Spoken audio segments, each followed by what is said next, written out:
Video 4, Building a Test. Roadmap, item response theory, where we've been.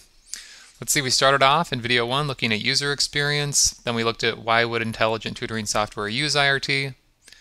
In the most recent video, we focused on interpreting item parameters, and then where we're going now in this video is item parameters in action, building a test. Once item response theory has done its work, we have our item parameter estimates. That is, we have an estimate of item difficulty, and we also have an estimate of which similarly difficult items tend to do a better job of measuring proficiency. That's discrimination. But so what? Let's say a 7th grader wants to work on her algebra. Khan Academy doesn't know her level of proficiency at the very beginning, but let's say the student did self-select this domain, 7th grade algebra or math. By testing the student on a sample from the domain, we can estimate her proficiency and suggest videos and problems that are well matched for her skill level. But which item first? Which is the first item that Khan Academy should give the student when it has no idea how proficient she is in this chosen domain? Assume that Khan Academy has these 5 items to choose among. So each of these curves represents a different item. Let's go through these items one by one, beginning with this blue item, this blue curve, and I guess I'm using the term curve a little bit loosely. We can see that its location is right about 0, and it is not terribly discriminating.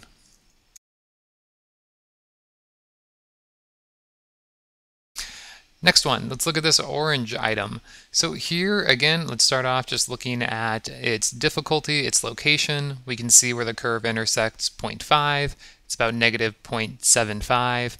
And again, we can look at the discrimination and see, okay, well, this one has a little bit more steepness. It's located, let's see, about negative 0.75. And it's a moderately discriminating item. Next item. Again, let's start off looking at how difficult it is, see where it's located, and we can look at, wow, that is a pretty difficult item, located at about 1.5. And it is also a pretty discriminating item, quite steep, as you can see from the triangle that I'm drawing now. So we have pretty difficult and pretty discriminating for the green item. Yeah, difficulty right around 1.5. Keep in mind, though, that the item isn't discriminating everywhere. If we walk back here over to about, let's say, 0 in terms of a proficiency score, the curve is a lot less steep back here. And so if I look at the range between 0 and 0.5, much less discriminating over here than it is in the range between 1 and 1.5. Now on to the purple item. Once again, we'll start off with looking at its difficulty or location. Looks to be right around 0. So an individual with a proficiency score of 0 would have a 0.5 probability of answering the item correctly. And we can look at discrimination. So again, let's say, okay, between negative 0.5 and 0, it appears to be a fairly discriminating item. Next, we have this other kind of a turquoise item, and its location is about negative 1.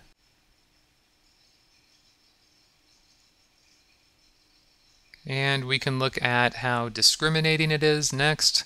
You just need to pick a spot, let's say right around negative 1, and look at its discrimination at that point. We're kind of in the range between negative 1 and negative 0.5. So what we have here is a not terribly difficult item that is pretty discriminating around negative 1. Let's get back to that first question, though. What is the ideal RIT curve for question 1 if our goal is measuring proficiency efficiently? One way to think about this problem is that there are test takers who have all kinds of proficiency scores. And what we're trying to do is figure out which proficiency scores are matched to which specific individuals. Let's say that we decide to give this group an item that is, let's say, pretty hard. So its difficulty will be over here shifted to the right, and also pretty discriminating, as you see represented by this blue curve. As I mentioned, Where a line is steepest is also where it's most discriminating. So that's where it's going to do the best job at telling apart the people who are farther to the left and farther to the right. So here, this item would be most discriminating in this range, kind of, 0.7 up to 2.25. Because people with a proficiency score of 0 have a low probability of answering the item correctly, and people with a proficiency score of 2 have a high probability of answering the item correctly, we'll be able to tell those two hypothetical individuals apart by giving them this blue item. Okay, slight twist. Let's assume that the distribution of individual proficiency looks like this. Why like this, you might ask? It's just a little bit more common shape of a distribution for something like proficiency when you fit an IRT model. Let's assume the distribution looks like this, and let's go back to our initial question. Which of these 5 items seems like the best one to give a hypothetical student first when you don't know how proficient she is? The correct answer is probably one like this, the purple item. It is located right around 0, which is right at the center of that distribution, and it's pretty discriminating in that area. Now let's see why that purple item is probably the best choice out of all those items. So if we assume this is the distribution of proficiency, so more people have proficiencies around 0 than around 2.5, and we give them this item that is located right around 0, as you can see here, right around 0. The first thing I want you to notice is that it's discriminating where there are a lot of people. So we have a greater density of people in the same area where the item is most discriminating. So you can look at these kind of, let's see, it's about 10 stick figures in each box. And we have a steep line cutting right through those 2 boxes. There are a few things you should notice. The first is that the area where this is discriminating is the same area where most of the distribution is located. The next thing that I want you to pay attention to is that at any given point along this, you can guess about what proportion of people in this distribution will answer the item correctly versus incorrectly.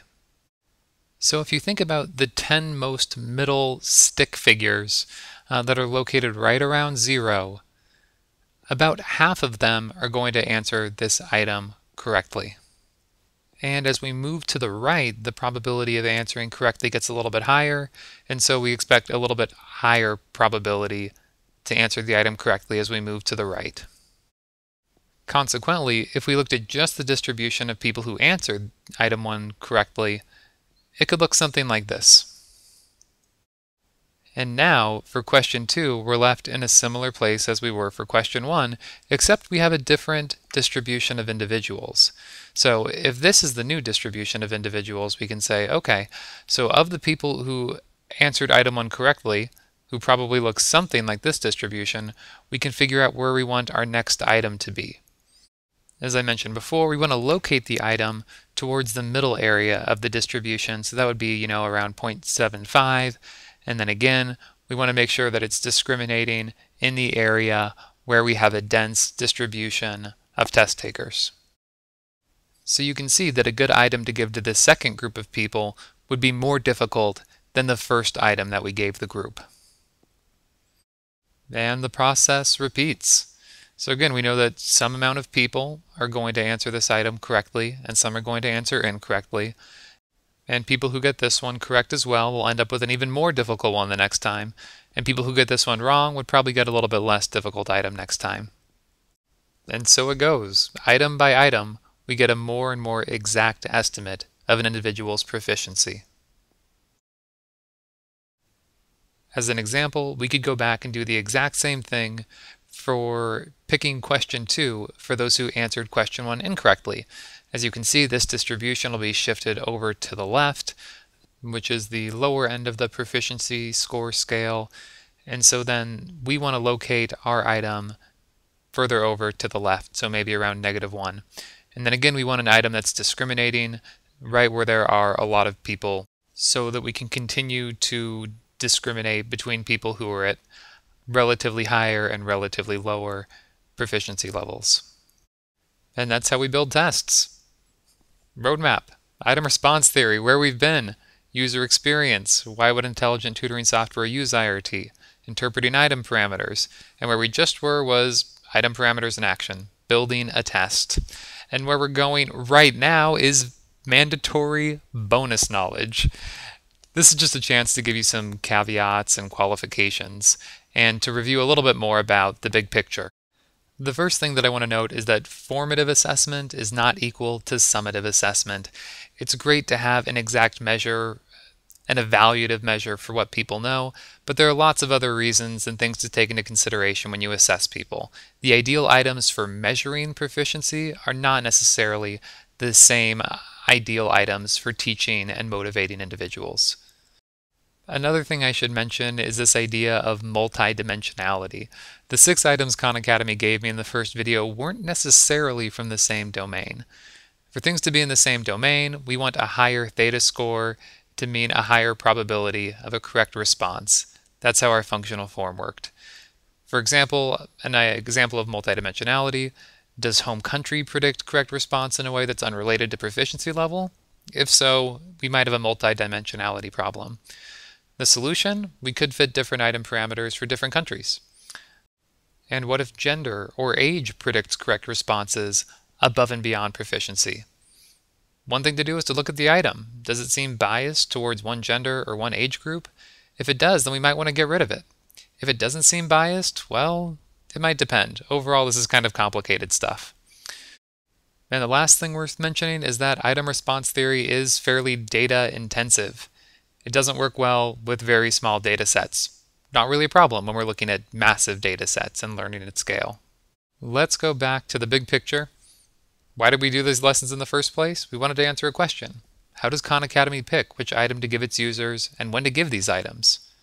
Here are the steps. You identify item characteristics using item response theory, and then you write algorithms that match high quality and appropriately difficult items to users. And then you continually update your estimates of an individual's proficiency based on their response patterns. It's worth keeping in mind there are massive advantages to being able to personalize tests to test takers, especially efficient measurement of proficiency, which is good for formative and summative purposes, but also being able to fairly compare people across test versions and across groups. Alright, now I'm really done. No more bonus knowledge. Good luck on the final quiz.